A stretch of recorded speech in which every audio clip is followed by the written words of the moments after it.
Do you know what question I get asked more than any other? What's your favorite cruise you've ever taken? And every single time I give the same, safe, diplomatic, very boring answer. Oh, I really don't have a favorite. They're all special in different ways, which sounds thoughtful, mature, and very cruise expert-y. It's also a lie.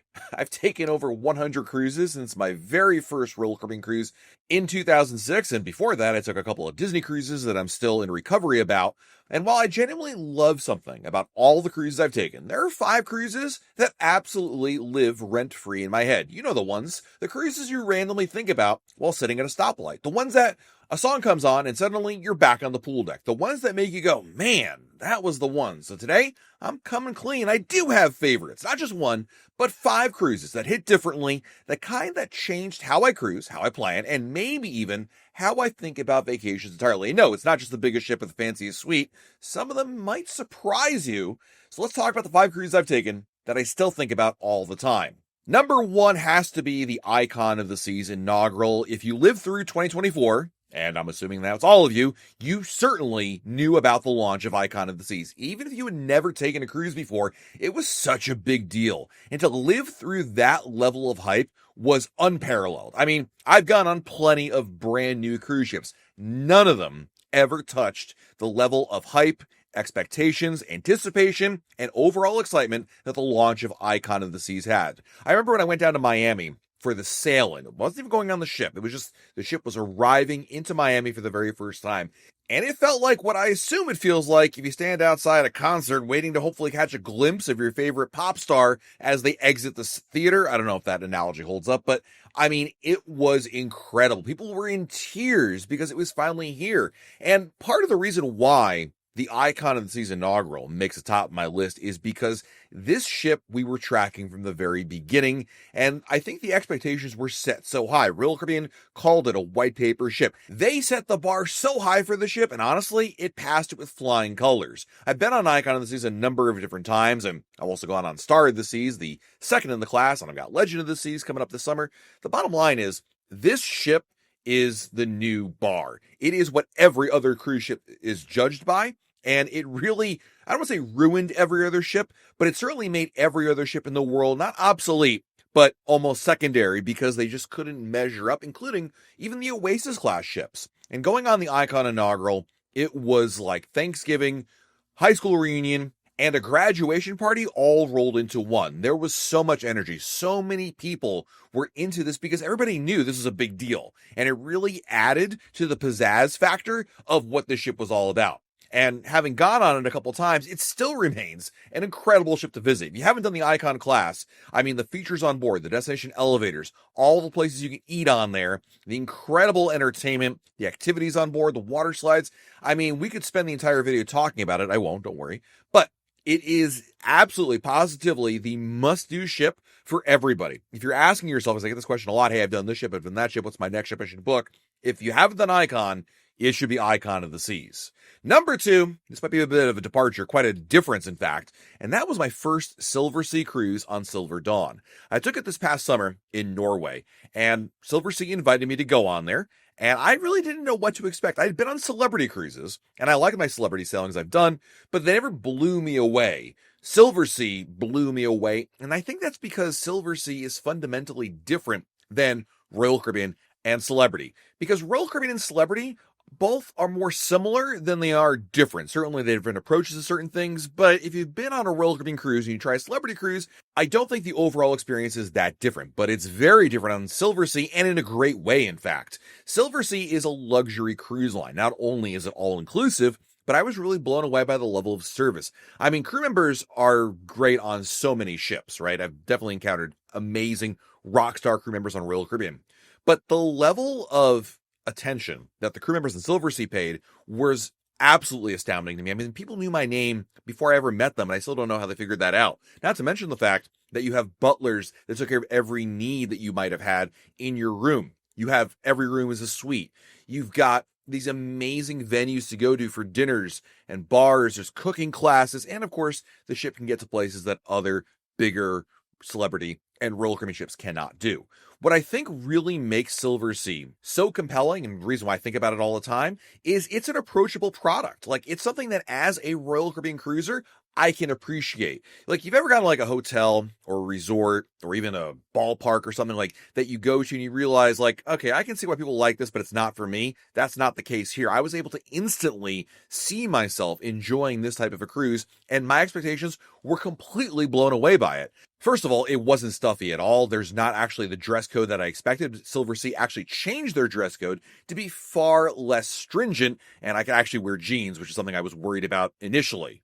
Plus, there were like no lines or crowds at all. You often hear about when you go on a cruise ship in general, long lines and crowds, but I can tell you my sailing on Silver Dawn didn't have them at all. In fact, a few times I had to figure out where everybody was. I really didn't know what was going on. And then you have the food, which is probably like the top thing that I miss the most about Silver Sea. You know, I'm not really a foodie and I'm certainly not a food critic, but I can recognize really good food. And the food selections were incredible. Even at the buffet, like that really blew me away when they had sashimi on the buffet. I was like, okay, I know there are like specialty restaurants here, but I just want to eat at the sashimi buffet every day. It was incredible. There was the French specialty restaurant La Dame, which had really high-end food like foie gras. I didn't taste it, but they had it. They had a place for the Salt Lab and restaurant, which sourced food from areas of the ship you visit. I was blown away by just how good it all was. And I think I've said this in other videos, but like Silver Sea is not necessarily as expensive as you might think. They can be, certainly. But if you're already booking suites for yourself on Royal Caribbean and you're staying in like grand suites or maybe even junior suites, you're really in the ballpark for the starting price of a Silver Sea cruise. And obviously a lot more is included with your cost of a Silver Sea sailing than it would be for a Royal Caribbean one. So it's something to think about. And certainly I am very excited for my next visit on Silver Sea when that occurs. Number 3 was the Adventure of the Seas sailing in 2021, which was the first Royal Caribbean sailing when cruising came back. As many of you know, in 2020 and 2021, the cruise industry was shut down. Adventure of the Seas was the first Royal Caribbean ship to restart. We had to fly all the way to Nassau, Bahamas to board the ship because it was against the rules of cruise out of the U.S. That quickly eroded away, but nonetheless, we were able to get on there. And you know, I talked earlier about how Icon was an amazing experience because we were all celebrating the launch of that ship. This was a homecoming because everybody on that ship were major cruise fans who were so excited, enthusiastic that cruising was finally back. I mean, we'd been denied cruising for over a year.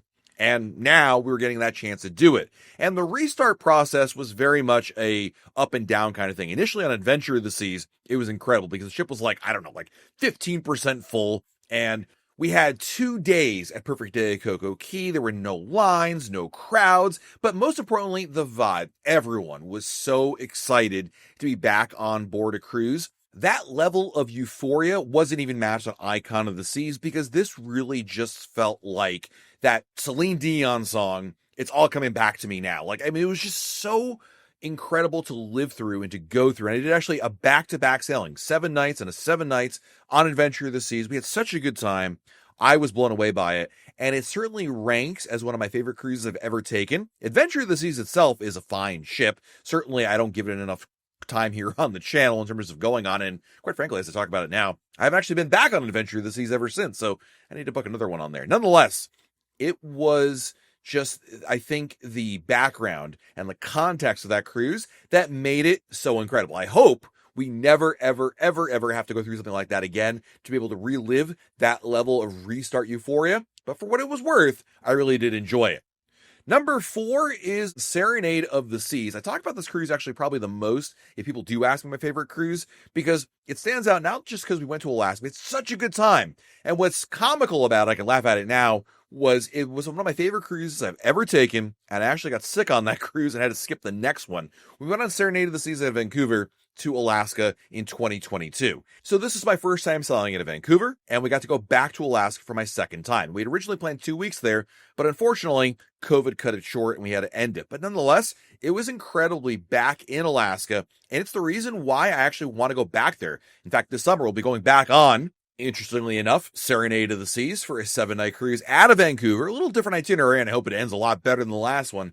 But if you've never done Alaska before, I can tell you that it is incredible. I mean, you'll hear people like me say, oh, Alaska's beautiful and incredible and you should do it. When you experience it yourself, that's when you have that aha moment because there is nothing like Alaska. I've done Norway, and Norway's pretty, but it's not Alaska. It doesn't even compare in scale or majesty to Alaska, and it's why I think everybody should visit it. The sheer magnitude of wildlife and nature, it is unparalleled, and I was so impressed by it. I'm actually kind of regretting the fact that we haven't been back to Alaska since 2022, but I'm making up for lost time here, so we're going to do it this summer. And the last cruise that lives rent-free in my head is Independence of the Seas when it was in Europe this past summer in 2025. I took my family on board for 2 weeks, actually a little more than that, because we did a back-to-back sailing.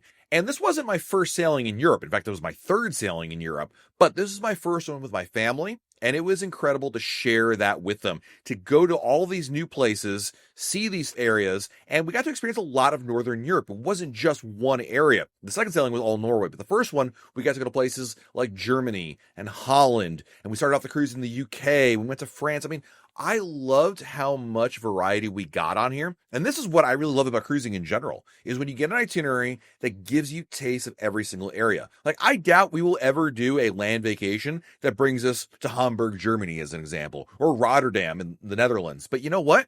Like, to go on a cruise and visit there is perfect. We get a glimpse of the very best that's there and then move on to something else. And that was exactly the right speed for us. I think it also helped that maybe my kids had gotten a little bit older, and so they were a little more mature, and they kind of appreciated what this sailing was, the significance of it, and the fact that we're going to places that, quite frankly, none of their friends had ever been to before. As a parent, I always talk about the fact that I think you should bring your kids on any cruise because positive experiences are at the heart of what you should be doing to raise your kids the right way. But taking them to Europe and experiencing there together was just the best. And it's part of the reason why I think even as a family, it's one of our all-time favorite cruises. So there you have it. The 5 Royal Caribbean, well, actually 4 Royal Caribbean and 1 Silver Sea cruise that live rent-free in my head. The ones that I always think about fondly the most. Each of them really stands out for different reasons. And if I ever had a DeLorean that I turned into a time machine after slipping on my kitchen toilet in order to hang a clock and came to with the idea for a flux capacitor, then I would definitely want to relive those cruises and go back for one more time. Let me know in the comments below, what are your sailings that truly stand out as being the ones that you absolutely love the most? Looking forward to hearing your comments down there. While you're down below our video, hit the like button, subscribe to our channel, and turn on notifications. That way, YouTube lets you have a brand new video to share. This has been Matt from RoyalCaribbeanBlog.com, and we'll talk again real soon.